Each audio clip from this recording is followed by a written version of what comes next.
Kita sambil menantikan kedatangan Presiden Jokowi, Kapten Hanafi, kira-kira kalau dalam situasi seperti saat ini kita sedang menantikan penanganan seperti apa yang seharusnya atau sewajarnya diberikan oleh airline kepada keluarga penumpang?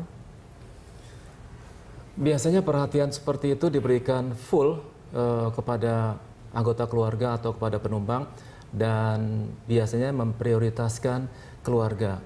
Dalam arti kata memprioritaskan misalnya keluarga mau menuju ke lokasi tempatnya kecelakaan tersebut sudah itu ditemukan. Cukup bijaksana tidak untuk memfasilitasi keluarga ikut dalam proses pencarian? Sangat bijaksana dan perlu diakomodir seperti itu.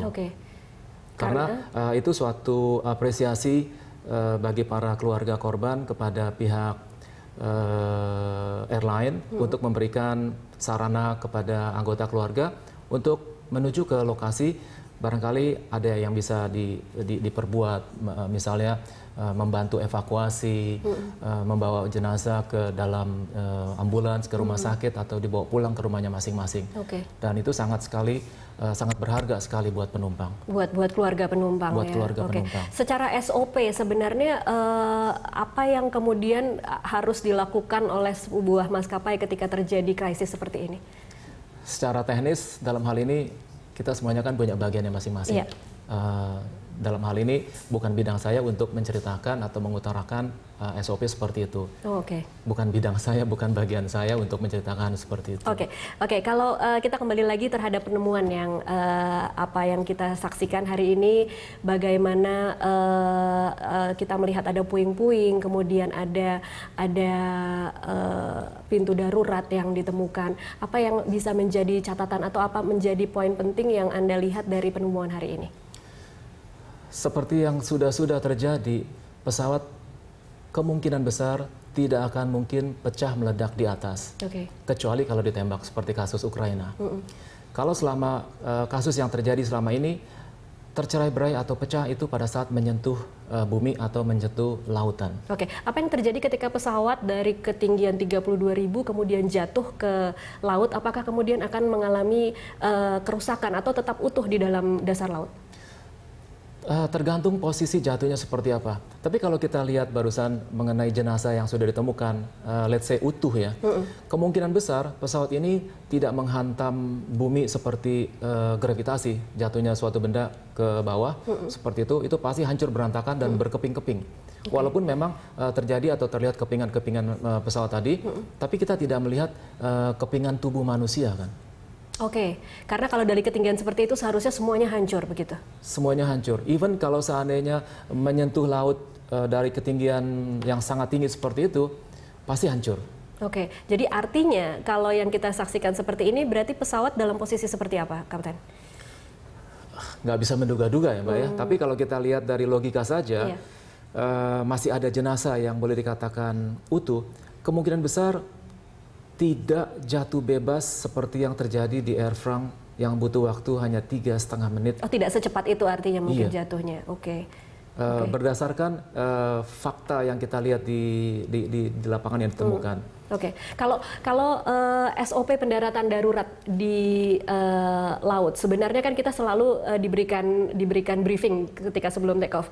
Bagaimana kalau kita harus mendarat di laut, penumpang harus menggunakan life jacket. Nah itu sebenarnya prosedur-prosedur seperti itu, urut-urutannya seperti apa sih ketika memang harus mendarat di laut? Karena begitu mendarat, pesawat itu akan tetap masuk ke dalam air, tenggelam di dalam air. Tidak akan mungkin tenggelam segitu cepatnya. Paling tidak dia bisa bertahan antara 20 atau 30 menit bertahan di atas permukaan air laut. Dan pada saat itulah dibutuhkan kecekatan awak pesawat kita untuk mengeluarkan alat-alat pertolongan seperti life raft dan tentunya life jacket atau life vest sudah dipakai oleh penumpang semuanya. Ketika dalam posisi mau menuju ditching tadi. Nah, pada saat dia buka pintu, pada saat itulah life vest dikembangkan. Itu kita mendapat latihan seperti itu, setiap tahun kita dapat latihan. Kalau sekarang tadi lagi-lagi kita bertanya soal bagaimana penumpang itu kemudian atau jenazah itu bisa naik ke atas tanpa terikat seat belt. Apa saja kemungkinan yang ada dalam bayangan Anda? Seperti kita bahas tadi, kalau menurut saya kemungkinan itu hanya ada dua. Ada dua, satu pesawat tersebut mungkin mencapai permukaan laut dalam keadaan mungkin masih selamat ya, sehingga si penumpang tersebut keluar dari pesawat dengan menggunakan pintu darurat apa yang bisa dijangkau oleh dia, apakah itu emergency exit windows ataupun emergency exit doors, bisa dilakukan. Lalu kenapa tidak ada life vest-nya? Kenapa tidak menggunakan Kenapa tidak menggunakan life vest penumpang yang ditemukan ini? Tetapi bisa keluar dari seat belt begitu ya? Bisa keluar. Terus yang kedua, kemungkinan besar bahwa penumpang tersebut yang ditemukan, ini masih asumsi lagi ya, logika saja kita asumsi logika, dia tidak menggunakan seat belt. Jadi pada saat terjadi benturan, impact dengan air, pesawat pecah, lalu penumpang itu terlepas keluar dari dalam pesawat.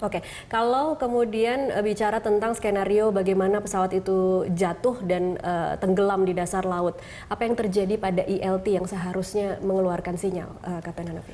Memang selama ini kita dengar dari beberapa narasumber mengenai ILT tadi, sepertinya tidak berfungsi dengan sempurna. Seharusnya itu berfungsi dengan sempurna, sehingga alat tersebut bisa memancarkan ke semua arah di mana pilot manapun yang terbang. Kita menggunakan frekuensi tersebut di mana kalau terjadi apa-apa, kitalah orang yang paling tahu.